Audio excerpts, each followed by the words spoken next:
Assalamualaikum warahmatullahi wabarakatuh. Sebelumnya perkenalkan, saya Hafni Fauziah dengan NIM 2008621, kelas 1F Prodi PGSD. Di sini saya akan mempresentasikan mengenai esai yang telah saya buat dengan judul Pentingnya Bimbingan Konseling di Sekolah Dasar.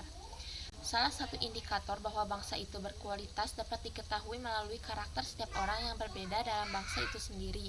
Untuk menciptakan karakter dalam masyarakat, maka diperlukannya pendidikan.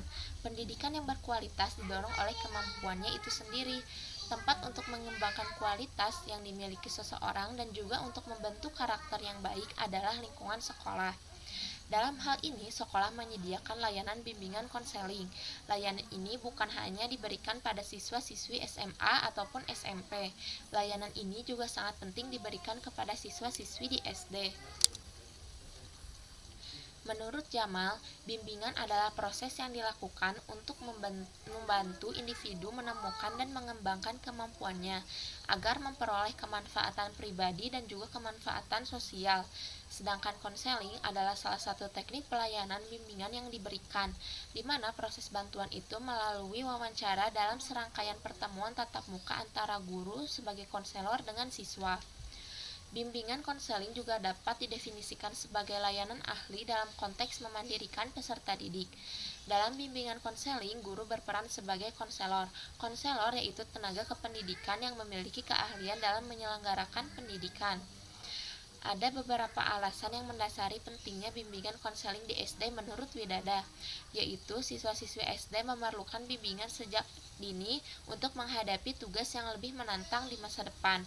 Kedua, adanya penggunaan teknologi dan informasi yang kurang tepat dan tidak bijak yang akan memberikan dampak negatif bagi peserta didik seperti sifat individualitas.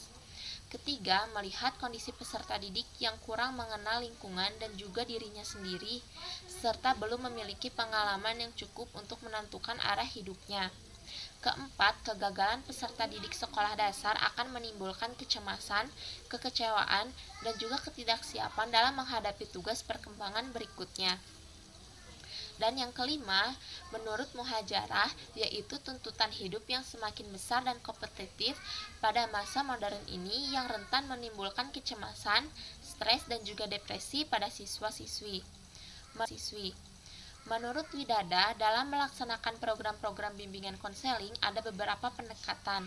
Pendekatan ini merupakan pola pikir yang menjadi acuan ketika sekolah melakukan program bimbingan konseling. Ada 4 pendekatan. Yang pertama yaitu pendekatan krisis. Pendekatan ini dilakukan ketika anak membutuhkan pertolongan seperti orang tua siswa yang meninggal. Kedua, pendekatan remedial, yaitu pendekatan yang dilakukan dengan memperbaiki hal-hal yang menimbulkan masalah tersebut.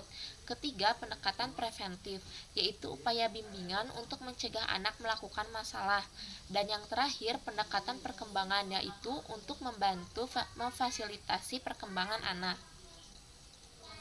Kegiatan bimbingan konseling ini biasanya dilakukan oleh guru kelas pada siswa-siswi SD karena berlandaskan dengan tugas guru kelas sebagai guru bimbingan dan konseling yang telah diatur dalam SK Menpan nomor 84 tahun 1993 Pasal 3 tentang jabatan fungsional guru dan angka kreditnya, yaitu menyusun program bimbingan, pelaksanaan program, evaluasi program, analisis hasil pelaksanaan, dan tindak lanjut dalam program bimbingan terhadap peserta didik yang menjadi tanggung jawabnya.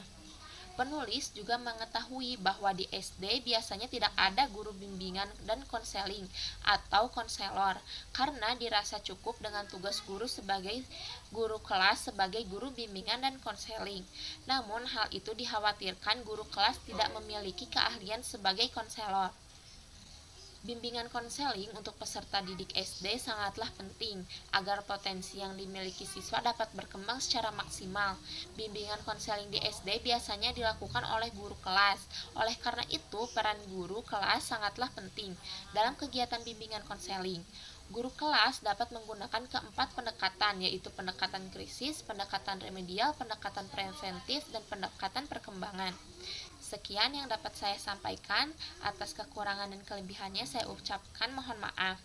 Terima kasih atas perhatiannya. Wassalamualaikum warahmatullahi wabarakatuh.